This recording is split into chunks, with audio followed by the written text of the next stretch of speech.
सबको लगता है कि अमेरिका एक युद्ध जीतने जा रहा है। ऐसे में क्या हो अगर अमेरिका के द्वारा बिछाया गया जाल खुद उसके लिए फांसी का फंदा बन जाए।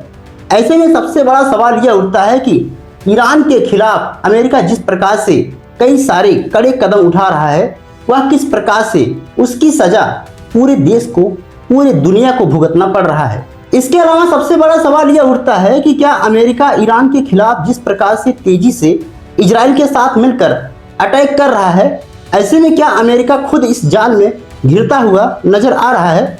आइए उसके बारे में विस्तार से बात करते हैं। जैसा कि आप देख सकते हैं कि किस प्रकार से अमेरिका के राष्ट्रपति डोनाल्ड ट्रंप और इजराइल के प्रधानमंत्री बेंजामिन नेतन्याहू ने दोनों ने मिलकर ईरान के खार्ग द्वीप पर अटैक किया था। दोस्तों, जैसा कि आप मैप में देख सकते हैं कि खार्ग द्वीप इस लोकेशन पर स्थित है और यह पर्शियन गल्फ में स्थित है।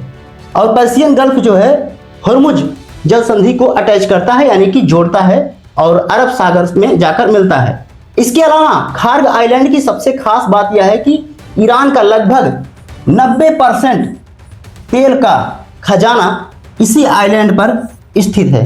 कहने का मतलब यह है कि ईरान का बैकबोन यानी कि रीढ़ की हड्डी खार्ग आइलैंड को आप कह सकते हैं। और ईरान की अर्थव्यवस्था पूरी तरीके से ज्यादातर खार्ग आइलैंड से जो भी रिसोर्सेज यानी कि तेल संसाधन जो प्राप्त होता था उस पर पूरी तरीके से उसकी जीडीपी डिपेंड थी। इसके अलावा दोस्तों, खार्ग आइलैंड पर अभी कुछ दिनों पहले इजराइल ने बड़े पैमाने पर यहां पर मिसाइल से अटैक किया था, जिससे वहां पर काफी ज्यादा ईरान को नुकसान झेलना पड़ा था। हालांकि ईरान ने भी इसका जवाबी कार्रवाई करते हुए इजराइल के कई शहरों में तेजी से अटैक किया था। लेकिन सबसे बड़ा सवाल यह उठता है कि आखिर ऐसी घटना को लेकर भारत में इसका क्या प्रभाव देखने को मिल सकता है। दोस्तों, आइए इसके बारे में हम विस्तार से बात करते हैं। जैसा कि आप देख सकते हैं कि भारत के प्रधानमंत्री नरेंद्र मोदी यह कई बार कह चुके हैं कि भारत में पेट्रोल और डीजल के स्टॉक जो है पर्याप्त मात्रा में मौजूद हैं। हालांकि भारत में कई जगह पर इसका यानी कि पेट्रोल का क्राइसिस देखने को मिला है और इसके चलते पेट्रोल के दाम में कई कंपनियों ने अपने जो है स्टॉक यानी कि शेयर में बढ़ोतरी दर्ज किया है। इसके अलावा खार्ग आइलैंड पर जिस प्रकार से इजराइल ने अटैक किया है ईरान के, तो वहां पर ईरान की अर्थव्यवस्था बहुत ही ज्यादा चरमरा गई है और इसका असर तेल संकट के रूप में देखा जा रहा है। और इसकी वजह से भारत में तेजी से इन्फ्लेशन यानी कि मुद्रास्फीति यानी कि महंगाई तेजी से देखने को मिल रही है।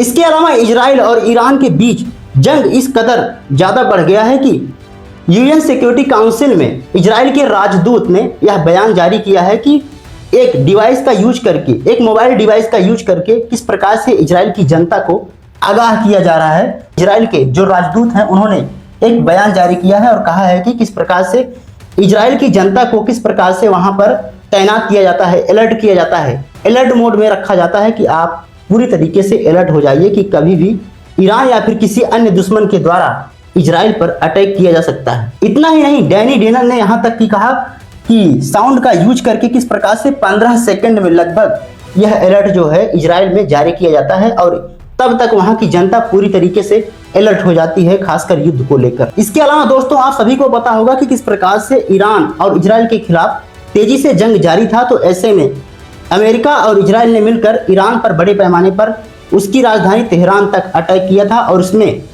ईरान के सुप्रीम लीडर अयतुल्ला अली खामेनी की मौत एयर स्ट्राइक के द्वारा ज्वाइंट सैन्य ऑपरेशन चलाकर उनकी हत्या करवा दी जाती है। जैसा कि आपने कई बार सुना होगा कि किस प्रकार से ईरान ने बड़े पैमाने पर वहां के शहरों को निशाना बनाया था। हालांकि इसका जवाबी कार्रवाई करते हुए अमेरिका के राष्ट्रपति डोनाल्ड ट्रंप ने ईरान के कई शहरों पर बड़े पैमाने पर इजराइल के साथ मिलकर हमला किया था। इसके अलावा दोस्तों, इसे आप ऐसे समझ सकते हैं कि अमेरिका जिस प्रकार से ईरान के खिलाफ जाल बिछाया था उसमें वह खुद फंसता हुआ नजर आ रहा है। इसे आसान भाषा में कहें तो अमेरिका की कुल जीडीपी लगभग 27 ट्रिलियन डॉलर है।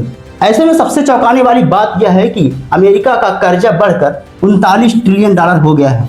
तो आप इस बात से अंदाजा लगा सकते हैं कि ईरान पर हमला करना अमेरिका के लिए किस प्रकार से चुनौती बनता जा रहा है और अमेरिका में महंगाई का स्तर तेजी से देखने को मिल रहा है। दोस्तों, इसे आप और आसान भाषा में समझ सकते हैं कि अमेरिका की कुल जीडीपी लगभग 27 ट्रिलियन डॉलर है। इतना ही नहीं, अमेरिका ईरान पर अटैक करने के लिए लगभग 1 से 2 बिलियन डॉलर का खर्चा रोज करता है। दोस्तों यह अमाउंट इतना ज्यादा है कि भारत के एक राज्य की जितना सालाना बजट होती है उतना अमेरिका लगभग एक दिन में खर्चा ईरान पर अटैक करने के लिए इजराइल के साथ मिलकर कर रहा है।